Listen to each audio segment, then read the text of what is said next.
Hello, everyone. So today I want to tell y'all a story on the first time that I met Yeshua face to face, as well as my encounter with the Maharishi of Mount Kailash. So let's go back to the year 2019. This was New Year's. Now, just to kind of lay the framework for this encounter, I had already had face to face encounters with the cloud of witnesses. I had already seen saints. I'd already been learning from the cloud of witnesses. I've already been seeing angels and demons. I had seen glimpses, or at least just let's just say parts of the Father. At this point, I might not have seen his face yet. And I had seen Holy Spirit and already had my theology completely destroyed by this point. But the one figure that I had not seen at this point was Yeshua himself. At this time, I still called him Jesus. I didn't know better yet. Um, so at this point, my mother and we didn't celebrate Christmas, but we were still off for winter break. So we decided to go on a cruise. So while we were on the cruise, she was off somewhere. Maybe she was in the gym on the cruise ship. I was in the room of our cabin. I was still in high school at this time, by the way. So I was I was reading Beyond Human by Justin Abraham. And I remember I was on the chapter on metamorphosis. Uh, and all of a sudden, I felt the presence of Christ. I felt his presence enter the room. Now, this wasn't foreign to me. I'd been encountering his presence daily. I'd been having audible conversations with him daily. And to be honest, I was somewhat frustrated by this point. Um, I kind of behaved like a brat for the 6 months leading up to this encounter because, well, I had heard of other people having encounters and I was still very much religious around this point. So I assumed that I had done more than the other people who were having the encounters around me, classmates and students and other people are like, oh, I saw him in a dream. Oh, he actually walked up to me. And I'm like, how dare you show up for them and not show up for me? And I'm doing all this stuff. I'm doing all the right things. I'm in church more than everyone. I'm praying more than everyone. I'm fasting, and you haven't shown up for me. So uh I kind of behave like a brat for about 6 months, throwing a tantrum about it. So let's go back to New Year's 2019. Well, I'm sitting there reading the book, and then I feel his presence come into the room, and I'm like, okay, his presence here. Nice. And then I turn to look to the side, kind of behind me, and he steps through the wall. Now, many people ask, what does he look like? And I'll tell you, in my relationship with him, he's looked a few different ways, but nothing too different, right? In this form, he revealed himself to me as God. So let's just say he looked like the cosmos condensed into human form with these blazing blue cosmic eternal eyes. It was like blue fire as eyes. So they kind of got something right when they said he had blue eyes, but not that kind of blue eyes, right? And honestly, it felt like I was getting taken apart. Upon seeing him and the presence that came with his actual form, the density of his presence in that moment, I remember sinking into my chair completely disabled. So it's like I felt my body get pulled down, get weighed down, but then I felt my soul get pulled one way and my spirit go another way. I literally felt myself get taken apart and put back together.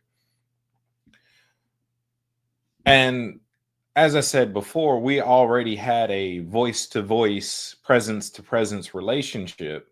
The thing that I had been begging for at this point was to see him. And funny enough, he didn't show up while I was begging for it and while I was being a brat. So that's not the key to having this type of relationship with the royal family. In fact, the key that I got outside of this was that Elohim, the royal family, actually wants to meet with us face to face more than we do, and that it's a right of ours, that we're actually supposed to experience them face to face, just as we experience each other. Now, this has kind of been a foundational point for my ministry. This is something that I've been teaching people to do, how to have those face-to-face encounters themselves. Because don't just take my word for it. I'm not trying to give you an ethos approach where you just listen to me because I claim to have these encounters. I've been training people to have these same encounters, to host an environment, to access and meet with them in different dimensions and different realms. It's what I do.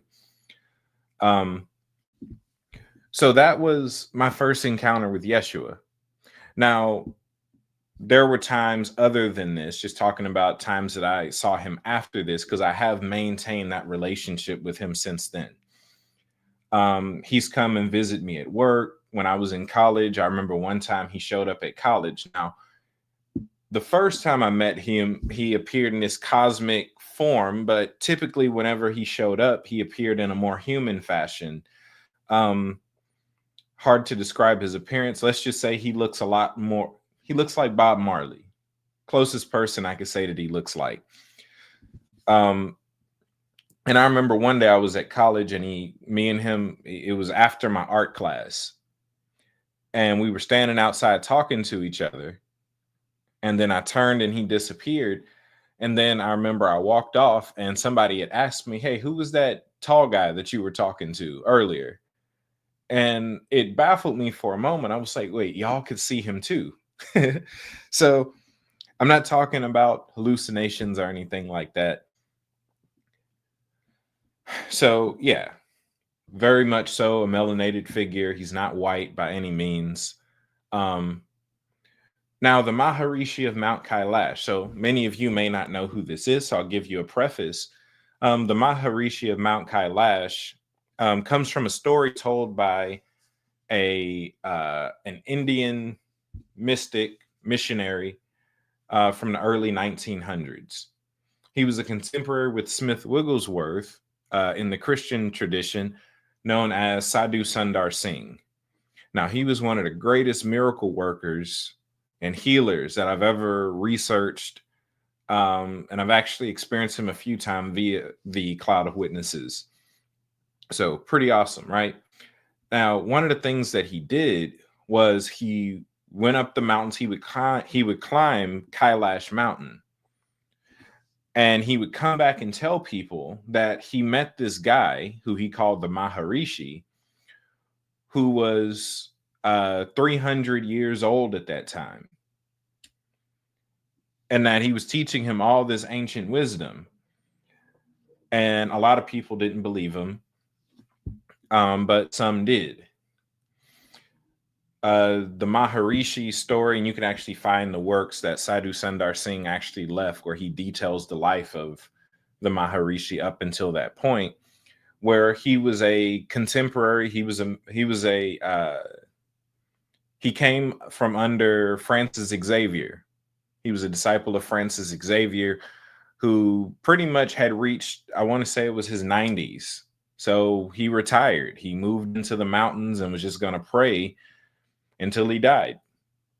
One day he started to hear this flapping noise while he was in his cave, and the altitude that he was at, birds don't fly. So it started to freak him out a little bit. He's like, all right, God, what's going on here?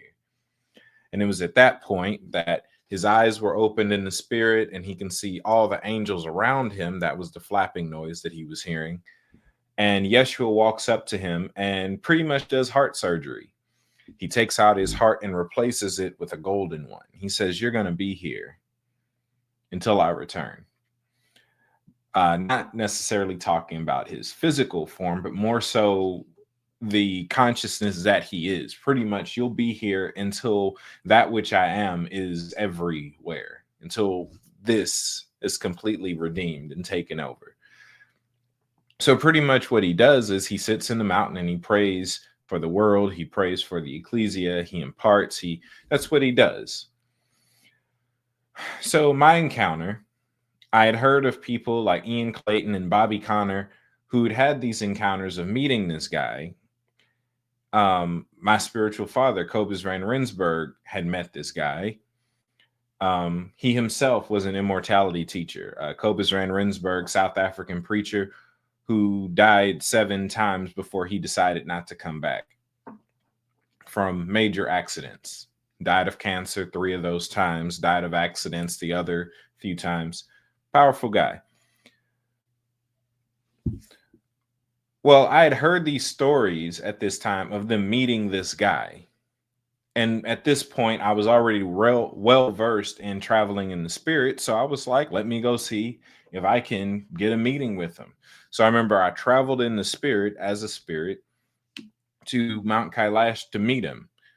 And this is what freaked me out a little bit. Not in a bad way. I wasn't actually scared, but it shocked me.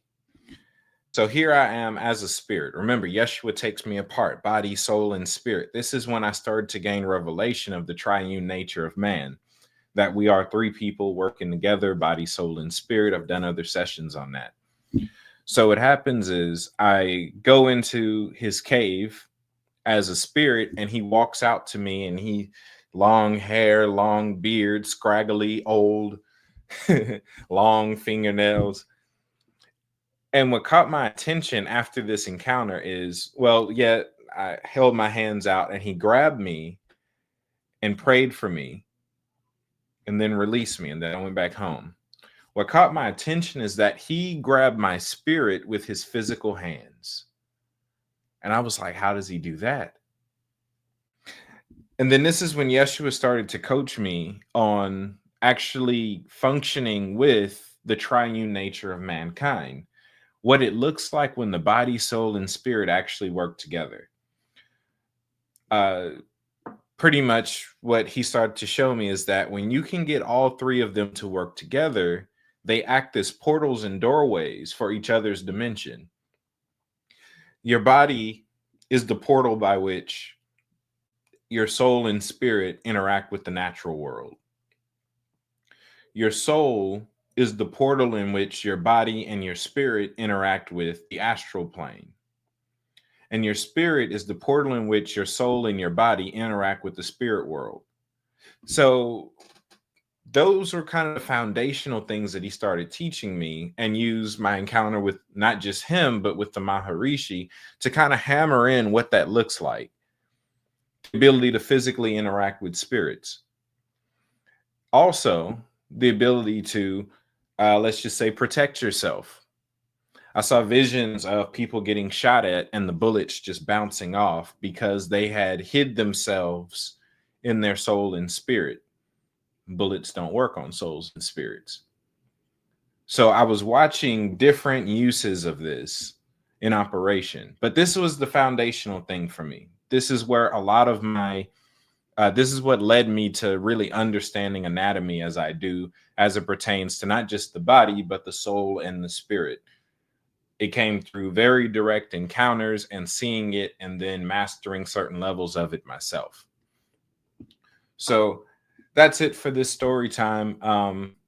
If you have any questions, leave them down below. If you want to keep up with the projects and events, the classes and courses and things like that that I have coming up, or my books or whatever, check out my website, caveofmystery.org. Until next time, y'all be blessed. Later.